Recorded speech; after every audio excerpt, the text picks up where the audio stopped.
Hello viewers, আসসালামু আলাইকুম। সবাই কেমন আছেন? আশা করি সবাই ভালো আছেন। বেশ কয়েক মাস আগে আমরা গিয়েছিলাম বগুড়ার মমাইনে রিসর্টে। সেটা ছিল ঈদের পরের দিন। তো বগুড়া গিয়েছিলাম আমরা ট্রেনে করে। ট্রেন জার্নিটা ছিল আমার জন্য ফার্স্ট এক্সপিরিয়েন্স। তো যেতে যেতে বাইরে সব দৃশ্য দেখছিলাম, ভালোই লাগছিল দৃশ্যগুলা। ঢাকা থেকে বগুড়া যেতে লাগে প্রায় 6 থেকে 7 ঘন্টা।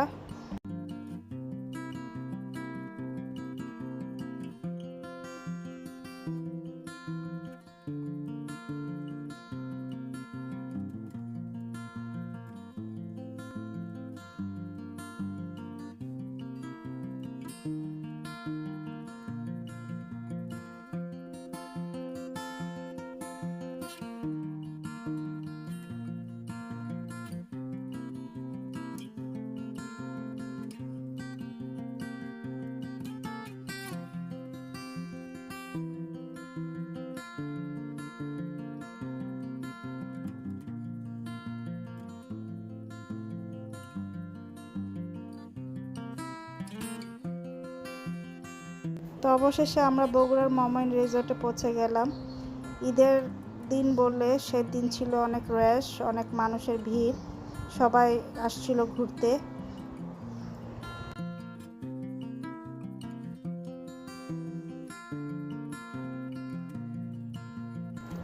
তারপর চলে গেলাম বাচ্চাদের প্লে জোনে। আসলে মমাইনে এমন কিছু নেই যে না আছে, মানে সব কিছুই আছে। বাচ্চাদের খেলার জায়গা হয়তো সব কিছুই আছে ওইখানে। তো আমার বাচ্চারা অনেক এনজয় করেছিল প্লে জোনে।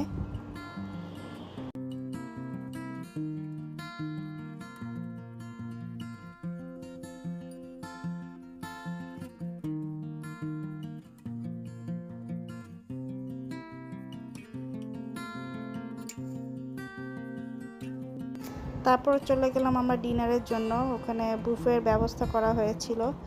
ঈদের দিন বলে ওখানে অনেক রকম খাবারের ব্যবস্থা করা হয়েছিল। তো খাওয়াগুলো মজাই ছিল, আমরা খেয়েছিলাম। ভ্যারাইটিস জিনিস আছে ওখানে।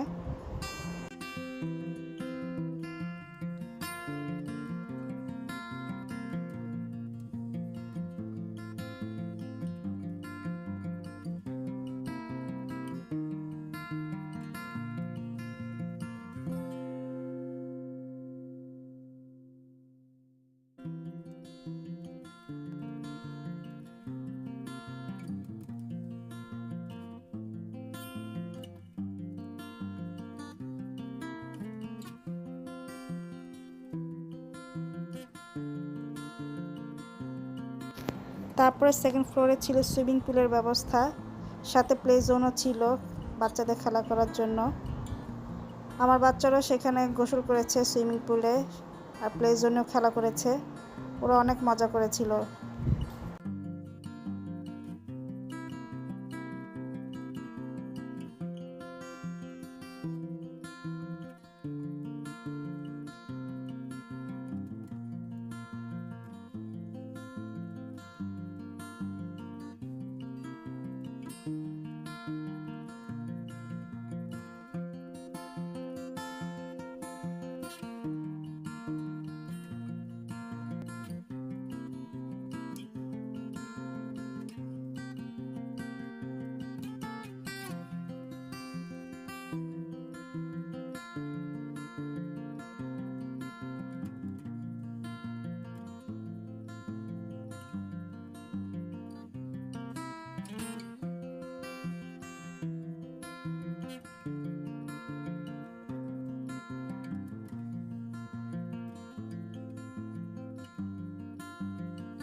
তারপর পরের দিন, সেদিনটা ছিল পয়লা বৈশাখ।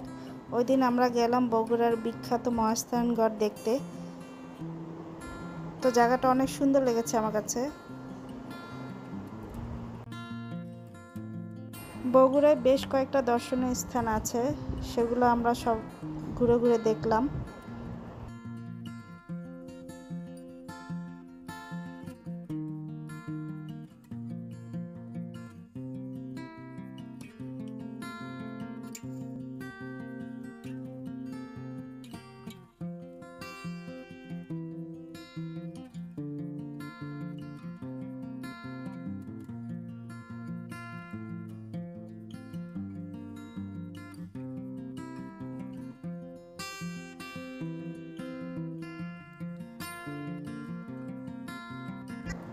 তারপর যখন আমরা ঢাকায় চলে আসবো সেদিন আমরা গেলাম ইকো পার্কে, সেটা মমইনে অবস্থিত। জায়গাটা অনেক বড়, প্রায় 900 একর জমি নিয়ে করা হয়েছে। অনেক সুন্দর ছিল জায়গাটা। তো আমরা সবাই ঘুরে ঘুরে দেখলাম এটা।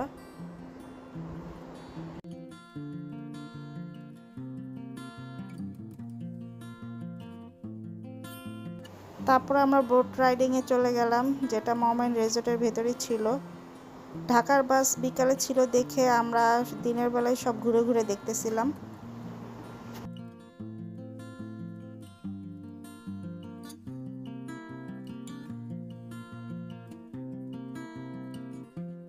তারপরে চলে গেলাম আমরা বগুড়া শহর দেখতে, যেহেতু আমাদের হাতে আর কিছু সময় ছিল।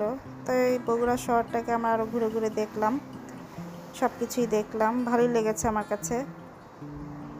তো ভিউয়ার্স, আপনারা যেতে পারেন চাইলে বগুড়ার মমইন রিসোর্টেও যেতে পারেন, সুন্দর জায়গাটা।